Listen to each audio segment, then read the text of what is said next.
हाँ जी, प्यारे दोस्तों नमस्कार। जीके भाई कोकल सर के इस डिजिटल प्लेटफॉर्म पे एक बार आपका फिर से स्वागत है। अपना जो राजस्थान 1857 की क्रांति चल रही थी और क्रांति के मैंने दो वाल जो पार्ट है इसके अंदर डाल दिए थे। मैंने बताया था कि राजस्थान के अंदर क्रांति के समय 6 सैनिक छावनियाँ हुआ करती थी, जिसमें से 4 के अंदर विद्रोह हुआ है, 2 के अंदर नहीं हुआ है। नसीराबाद अपन ने पढ़ ली, उसके बाद में जो नीमच, एरिनपुरा और देवली वाली जो 4 छावनियों के अंदर विद्रोह आता है ये अपन ने पढ़ लिया। तो 4 छावनियां थी, 4 के अंदर ही विद्रोह हो गया तो फिर कंप्लीट हो गया क्रांति। लेकिन नहीं भाई, और भी जगह जहां सैनिक छावनियां नहीं थी वहां पे भी जनता द्वारा लोगों ने समूह बनाकर क्रांतियां की थी। तो वो आज अपन पढ़ते हैं। अपन आज स्टार्ट करते हैं कोटा। क्या स्टार्ट करते हैं भाई? कोटा के अंदर जितनी भूमिका सैनिकों की थी उतनी ही भूमिका कोटा के अंदर राजकीय सेना और जनता के अंदर असंतोष था। उन्होंने भी उतना ही बड़ा व्यापक विद्रोह किया जितने बड़े सैनिक कर रहे थे। जैसे 1857 की क्रांति के अंदर कोटा के जो सैनिक थे या कोटा की जो राजकीय सेना थी या लोग थे, उनके अंदर कहीं ना कहीं ये अफवाह थी कि अपने को जो खाना खिलाया जा रहा है उसके अंदर ये जो अंग्रेज है, ईसाई है, ये आटे के अंदर मानव जो होता है उसकी हड्डियों का पीस कर चूर्ण अपने को खिलाया जा रहा है। पहली अफवाह ये थी। दूसरी ये थी कि जो अपन बंदूक चला रहे हैं एनफील्ड राइफल, उसमें गाय और सूअर की क्या लगी हुई है? चर्बी लगी हुई है, और अपने को डेली उसको काटना पड़ता है मुंह से, और उसके बाद ही बंदूक चल रही है। और ईसाई धर्म का प्रचार प्रसार करना चाहते हैं अंग्रेज। ठीक है, तो ये अफवाह फैल रही थी। तो यहाँ पे इस वजह से लोगों के अंदर असंतोष आ गया था। अब सुनना, देखो बात, यहाँ पे 2 आदमी है, एक का नाम है जयदयाल, एक का नाम है मेहराब खान। जयदयाल राजा और अंग्रेजों के बीच में बात करने वाला मीडिएटर है, वकील है जयदयाल, ठीक है। और मेहराब खान जो सेना का प्रमुख हुआ करता था उसे रिसालेदार कहते थे। जो महाराव, यहाँ पे जो महाराव थे कोटा के अंदर, उन महाराव का नाम था महाराव राम सिंह। राम सिंह सेकंड यहाँ के महाराव हुआ करते थे। तो इनके जो सेना के रिसालेदार थे उनका नाम था मेहराब खां। मेहराब खां और जयदयाल दोनों ने पहले ही लोगों को जागरूकता लाना स्टार्ट कर दिया था और उनको बता रहे थे कि अपने को डेली ये जो है मानव का हड्डियों का चूर्ण खिला रहे हैं, पीस कर आटे के अंदर मिलाई जा रही है, और अपने को क्या कर रही है, गाय और सूअर की चर्बी खिला रहे हैं। इस वजह से जयदयाल और मेहराब खां जो है ये लोगों को पहले से ही भड़काना इन्होंने चालू कर दिया। ये बात पता चली, कोटा का पॉलिटिकल एजेंट हुआ करता था मिस्टर बर्टन। क्या हुआ करता था? Mister Burton. इस मिस्टर बर्टन को बात ये पता चली कि कोटा के अंदर विद्रोह होने वाला है। तो ये बापड़ा मिस्टर बर्टन यहाँ से चलकर सीधा राम सिंह सेकंड के पास आया, क्योंकि राजा अंग्रेजों की संधि किससे हुआ करती थी? राजाओं से। तो राम सिंह सेकंड के पास में अगर इसको कहा कि महाराव बात ऐसी है, मैंने गुप्त सूत्रों से मुझे पता चला कि यहाँ पे कोटा के अंदर 2 जो आदमी है वो और उसके साथ 3-4 आदमी और है, वो मिलकर यहाँ क्रांति करना चाहते हैं। तो राम सिंह सेकंड ने कहा कि कौन कौन है, क्या नाम बताओ? इसने नाम बताया कि एक का नाम है जयदयाल, एक का नाम मेहराब का, एक आपका वकील है, एक आपका सेना का प्रमुख है। ये दोनों तो ये है, ये लोगों को ज्यादा भड़का रहे हैं। और रतनलाल, जियालाल, ये दोनों भी इनके साथ मिले हुए हैं। तो महाराव ने इतना गहरा संज्ञान नहीं लिया। महाराव ने कहा चाय पानी पियो यार, काहे की क्रांति, कोई नहीं करेंगे क्रांति, मैं सब संभाल लूंगा, आप टेंशन मत लो। ये बात है 14 तारीख की। कब की बात है? 14 अक्टूबर की। राम सिंह सेकंड ने कोई संज्ञान नहीं लिया। अब संज्ञान नहीं लिया तो ये बात पता चल गई जयदयाल और मेहराब खां को कि ये मिस्टर बर्टन है, ये अपने खिलाफ किसको भड़का रहा है? राजा को भड़का रहा है। तो जयदयाल और मेहराब खां के नेतृत्व के अंदर 15 अक्टूबर को, कब की बात है भाई? 15 अक्टूबर को कोटा के अंदर जन विद्रोह हुआ। सबसे पहले दिमाग लगाया कि सबसे पहले भड़काने का कार्य कौन कर रहा है? ये कर रहा है साहब मिस्टर बर्टन, जो कोटा का पॉलिटिकल एजेंट है। इसके वहां गए और इसके रेजिडेंसी को पूरे को घेर लिया। चारों तरफ सैनिक ही सैनिक खड़े हो गए। वहां पे एक तो मिला ये दरवाजे से बाहर निकला सबसे पहले मिस्टर बर्टन, बर्टन को पकड़ा, बर्टन का गला काट लिया।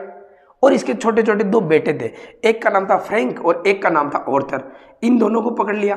फिर वहां पे एक डॉक्टर हुआ करता था सेल्डर, ठीक है। ये तो सर्जन हुआ करता था कोटा के अंदर, और एक डिस्पेंसरी का जो डॉक्टर हुआ करता था उसका नाम था कोटम। सेल्डर और कोटम दो ये बाहर आ गए, तो एक तो मिस्टर बर्टन की हत्या कर दी, सिर काट लिया, और इन फ्रैंक ऑथर जो मिस्टर बर्टन के पुत्र थे और डॉक्टर सेल्डर और कोटम की क्या कर दी, हत्या कर दी। और इसके तो सिर को काटकर पूरे कोटा के अंदर घुमाया गया, और ये नारे लगाते गए कि जो भी ऐसे अंग्रेजों का साथ देगा उसका यही हाल करेंगे जैसा मिस्टर बर्टन का किया है, ठीक है। तो कोटा के अंदर, और फिर ये बचा राम सिंह सेकंड। अब राम सिंह सेकंड ने कहा कि यार अब जो भी है मार दिया, जो भी कर दिया ठीक है, लेकिन इसका अंतिम संस्कार तो करो।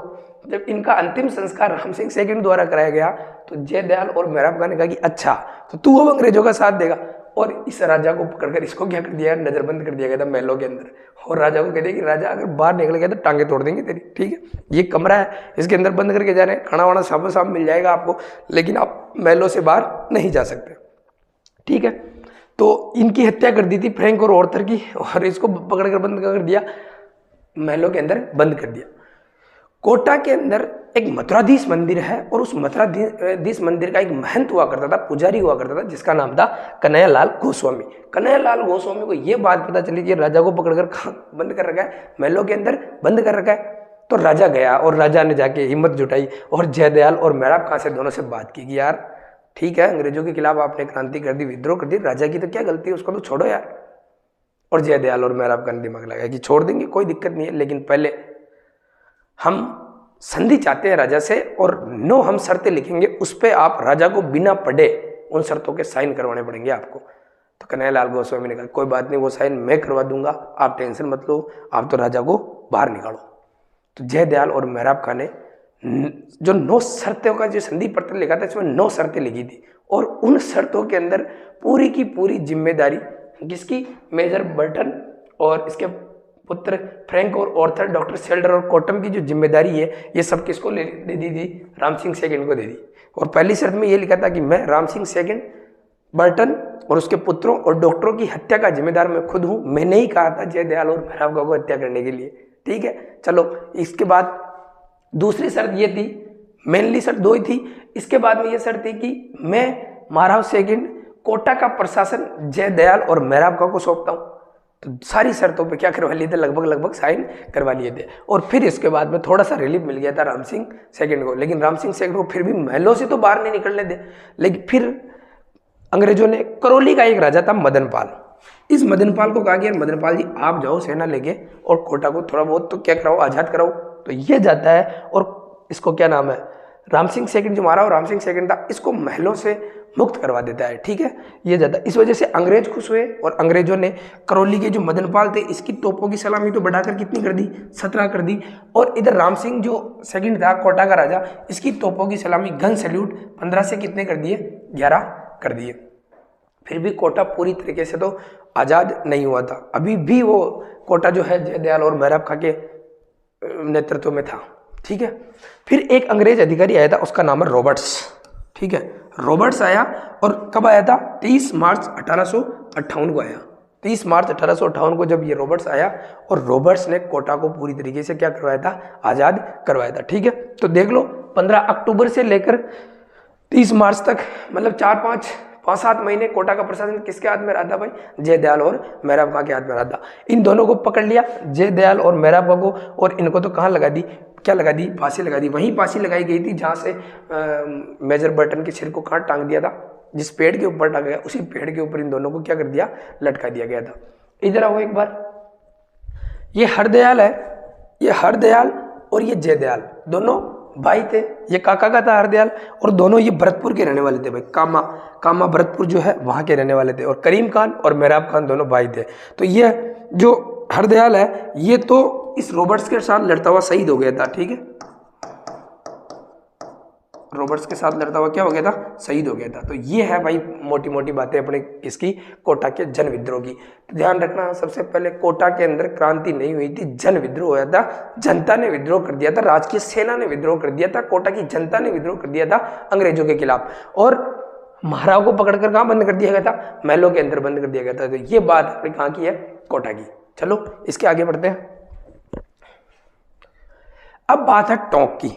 तो वैसे टोंक की मैंने एक बात आपको बता दी थी कि टोंक के अंदर देवली छावनी पड़ती थी, और देवली छावनी की जो महिदपुर बटालियन है उसने नीमच से आए हुए विद्रोह का क्या दे दिया था, साथ दे दिया था। ठीक है, तो एक बार और थोड़ी सी एक छोटी सी बात रह गई थी, उसको देख लेते अपन।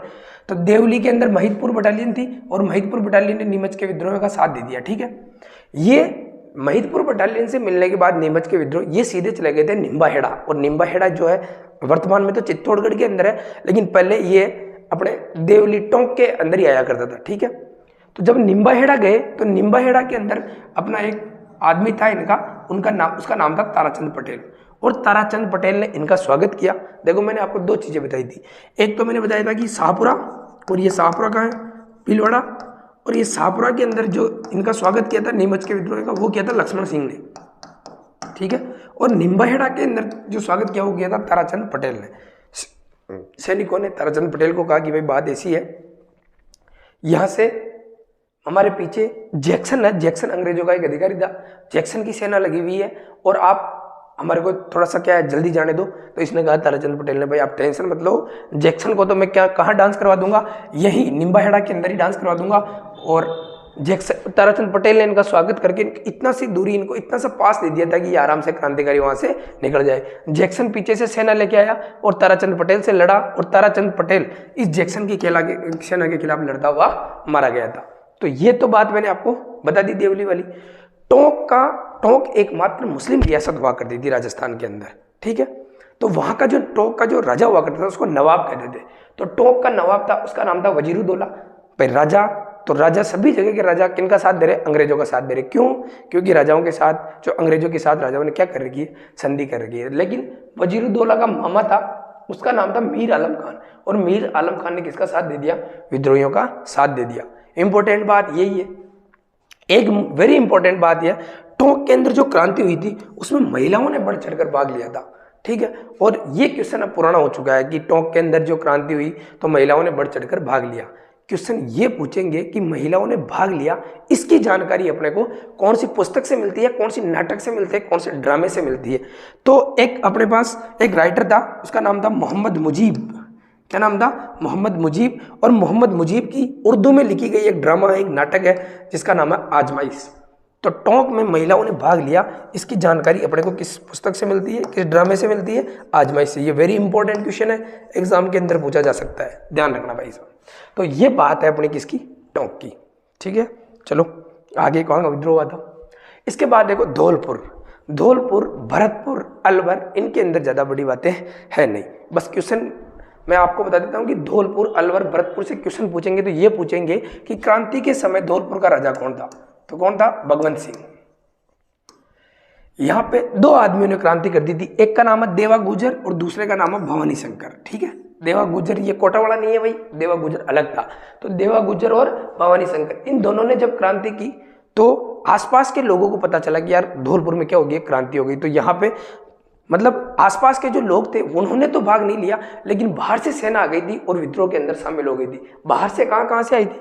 तो ग्वालियर से रामचंद्र के नेतृत्व में और इंदौर से हीरालाल के नेतृत्व में। ये किन से मिल गए थे? इन विद्रोहियों से मिल गए थे। लेकिन यहाँ का जो राजा था, उस राजा ने बाहर से सेना बुला ली, पटियाला से सेना बुलाकर इस विद्रोह को क्या कर दिया था? दबा दिया था। ध्यान रखने बात योग्य बात यह है कि मैंने बताया था एक जगह जहां पे प्रमुख नेतृत्व करता था आंदोलन का, तो उसका नाम था अपने पास हीरा सिंह। एक बताया था मैंने हीरा सिंह, और ये जो हीरा सिंह है ये तो कहाँ का है? अपना नीमच का।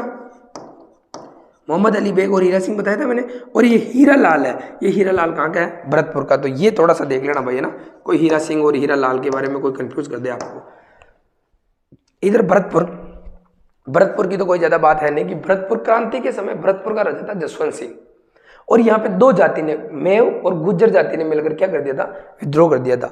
तो यहाँ का जो राजा था जसवंत सिंह, उस राजा ने उसने कहा, यहाँ का पॉलिटिकल एजेंट हुआ करता था मॉरिसन, और मॉरिसन को कहा कि भाई मॉरिसन जी आप यहाँ से चले जाओ, यहाँ पे दो जो जातियों ने क्या कर दिया? विद्रोह कर दिया।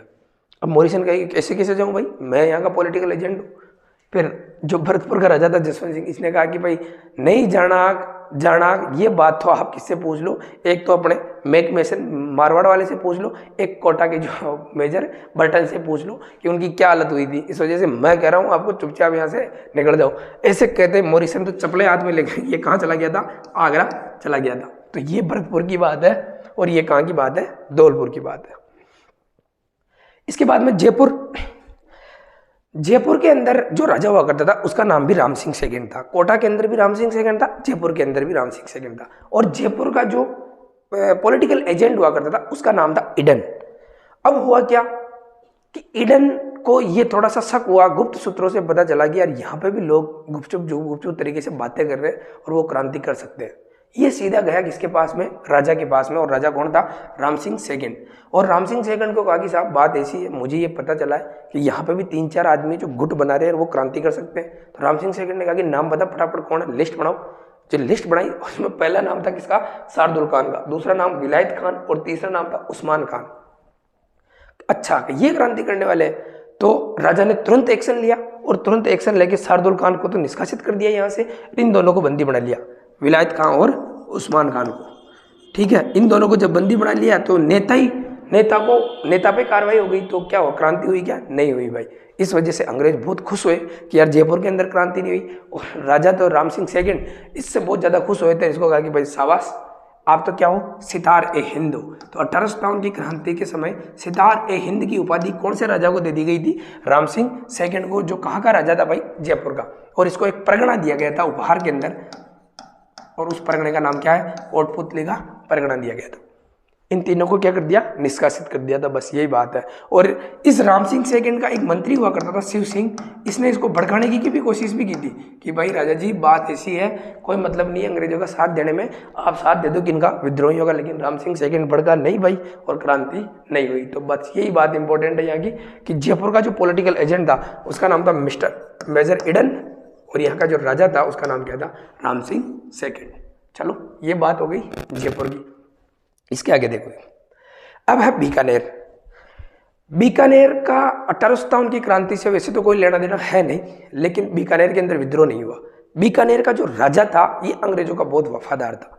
और कहते हैं कि भाई बीकानेर का जो राजा है, राजस्थान का एकमात्र ऐसा राजा है बीकानेर का, सरदार सिंह, जो अंग्रेजों की सहायता करने के लिए क्रांति के अंदर रियासत से बाहर चला गया था। रियासत से बाहर कहाँ चला गया, देखो एक जगह पड़ती है बाड़लू, और बाड़लू जगह जो है हरियाणा के अंदर है। हिसार कहाँ पड़ता है, हरियाणा के अंदर। तो बाड़लू के अंदर जाकर ये क्रांति दबा कर आया था। अंग्रेज बहुत खुश हुए और अंग्रेज खुश होकर इनका शाबाश मेरे मिट्टी के शहर। तो इसको एक उपाधि दे दी गई, उस उपाधि का नाम है केसर ए हिंद। और इसको हनुमानगढ़ में एक जगह पड़ती है टिब्बी, और इस टिब्बी परगने के 41 गांव इसको किसमें दिए गए थे भाई, उपहार के अंदर दिए गए थे। ये बात है सरदार सिंह की। तो सरदार सिंह की और अगर अपन बात करें तो राजस्थान के अंदर जो तात्या टोपे है, ये राजस्थान के अंदर आया था सहायता लेने के लिए। ठीक है, तो ये सहायता लेने के लिए सरदार सिंह के पास भी गया था, और सरदार सिंह ने इसको 10 घुड़सवारों की सहायता दी थी। ठीक है, और ये देखो राजस्थान से बाहर जाकर अंग्रेजों की सहायता करने वाला राजस्थान जो एकमात्र राजा था उसका नाम था क्या था, सरदार सिंह। अलवर की कोई ज्यादा बातें हैं नहीं, बस क्वेश्चन ये पूछेंगे कि 1857 की क्रांति के समय अलवर का राजा कौन था, तो उसका नाम था विनय सिंह या बन्ने सिंह। इसने तो अंग्रेजों का साथ दिया, और इसका दीवान हुआ करता था, किसका, राजा का दीवान हुआ करता था, उसका नाम था फैजुल्ला खान। और इस फैजुल्ला खान ने किसका साथ दे दिया था, विद्रोहियों का साथ दे दिया था। ठीक है, तो ये बात अपनी कहाँ की है, बीकानेर की और अलवर की। ठीक, इसके आगे देखो, अब क्रांति में तो महत्वपूर्ण जो घटनाएं थी यही थी, लेकिन इसके बारे में अपना एक कैरेक्टर है जिसका नाम है तात्या टोपे, जिसका वास्तविक नाम था रामचंद्र पांडुरंग। तो ये जो नाना साहब थे पेशवा, उसके सहयोगी थे तात्या टोपे। और ये जो तात्या टोपे हैं ये अपने कहाँ रहते, ग्वालियर के अंदर रहते थे। तो ये राजस्थान में 1857 की क्रांति के समय राजस्थान के राजाओं से या राजस्थान के जो विद्रोह थे उनसे सहायता लेने के लिए यहाँ पे आए थे। तो तात्या टोपे की राजस्थान में क्रांति के समय क्या क्या भूमिका रही है, तो सुनो देखो बात। इसका वास्तविक नाम है रामचंद्र पांडुरंग। ये राजस्थान के अंदर 2 बार आया था।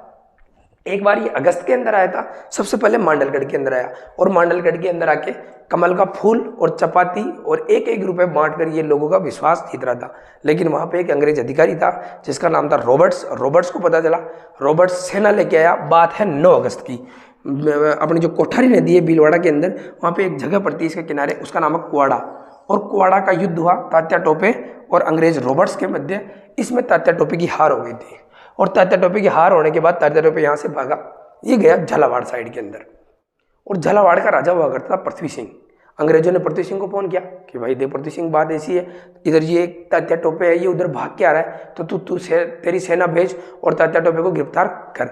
तो पृथ्वी सिंह बात मानी अंग्रेजों की और उसने सेना भेजी थी। एक जगह पड़ती है रड़ायता या पलायता नामक जगह पड़ती है, इसके यहाँ पे तात्या टोपे के खिलाफ पृथ्वी सिंह ने सेना भेजी।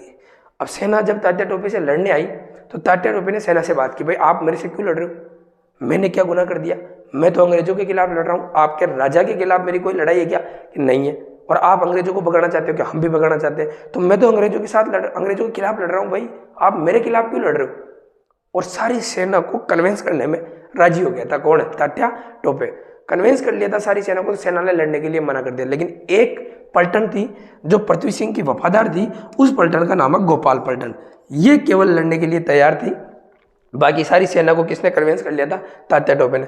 तात्या टोपे यहाँ से चला और सीधा आके पृथ्वी सिंह के पास और पृथ्वी सिंह को घेर लिया और पृथ्वी सिंह को कहा कि भाई देख बात ऐसी है, तूने मेरे खिलाफ सेना भेजी है, भाई अपराध तो तूने किया है, अब इस अपराध की सजा तो तेरे को मिलेगी। तो पृथ्वी सिंह ने कहा कि क्या मिलेगी भाई, मैंने कोई सा अपराध कर दिया ऐसा कि सेना भेजी है, यही अपराध है, तो बताओ क्या क्या सजा मिलेगी।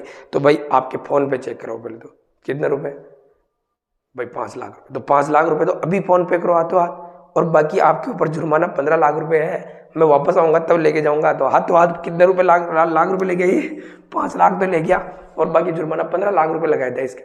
और तात्या टोपे यहाँ से राजस्थान से निकल गया था। वापस तात्या टोपे दिसंबर के अंदर आया था और दिसंबर में इस बार बांसवाड़ा साइड में आ गया और बांसवाड़ा का राजा हुआ करता लक्ष्मण सिंह।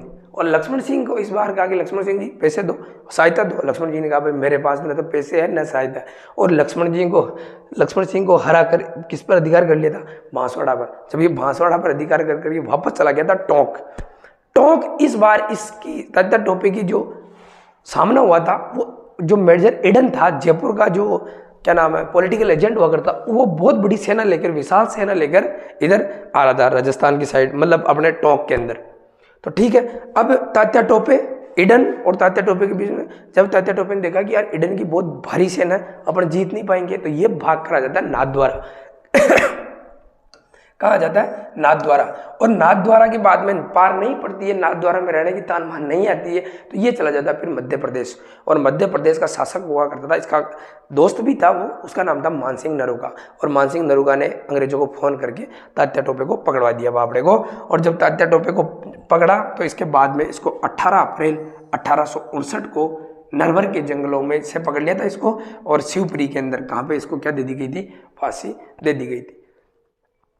ठीक है, तो अपने जो अपना पॉलिटिकल एजेंट है सावर्स, ये तो कहता है कि भाई तात्या टोपे निर्दोष है, इसको फांसी मत दो, वरना आगे आने वाली पीढ़ी पूछेगी आपसे कि तात्या टोपे को किस जुर्म के अंदर आप फांसी दे रहे हो। फिर भी फांसी दे दी गई थी 18 अप्रैल 1859 को। ठीक है, तो ध्यान रखना भाई। ठीक है, और भी क्रांति की कुछ महत्वपूर्ण जो बातें हैं वो देखो भाई। निर्धारित तिथि थी वो 31 मई थी इसकी, 31 मई 1857 को इसकी तिथि निर्धारित की गई कि भाई इस टाइम ही अपन एक साथ मिलकर क्रांति करेंगे, लेकिन 3 दिन पहले हो गई थी। ठीक है, इसका जो प्रतीक था वो कमल की रोटी और कमल का फूल और रोटी चपाती जो था, इसका क्या था भाई, प्रतीक था। और इसका जो प्रथम शहीद था ग्वालियर के अंदर व्यापार किया करता था, उसका नाम अमरचंद भाटिया। ये अमरचंद भाटिया मूलतः तो वैसे बीकानेर का था, लेकिन ग्वालियर के अंदर व्यापार किया करता था। जो अब ग्वालियर के अंदर जब क्रांति हुई तो आसपास झांसी और ग्वालियर ये पड़ता है, तो वहाँ पे झांसी के अंदर झांसी की रानी और ग्वालियर के अंदर तात्या टोपे, दोनों की इसने आर्थिक सहायता दी थी। इस वजह से इसको 1857 की क्रांति का क्या कहते हैं, भामाशाह और कहते हैं। और प्रथम शहीद भी 1857 की क्रांति का कौन है, अमरचंद भाटिया। 1857 की क्रांति की देवी वो कौन है, सुगाली माता। देवी कौन है भाई, सुगाली माता, जो अपने आहोवा के अंदर पढ़ ली थी। ठीक है, तो ये जो है भाई अपने क्या नाम है 1857 की क्रांति आज कंप्लीट हो चुकी है। ठीक है, कारण परिणाम ये आप खुद पढ़ लेना कि क्या क्या कारण थे क्रांति के, तो वैसे तो नॉर्मल थे सारे कारण मैंने आपको बता दिए। ठीक है, अब मैं 1857 की क्रांति के जब एग्जाम आपका, जब रीट का एग्जाम, अब तो रीट का ही है एग्जाम, वो जब पास में आएगा तो मैं 1857 की क्रांति से आपके पास 30 या 35 क्वेश्चन लेके आऊंगा। इन तीनों पार्ट को देखना आप, फिर उसके बाद में क्वेश्चन करेंगे। एक भी क्वेश्चन आपके एग्जाम में से इससे बाहर नहीं जाएगा, लेकिन आप शर्त यह है कि इन वीडियो को पूरा देखना।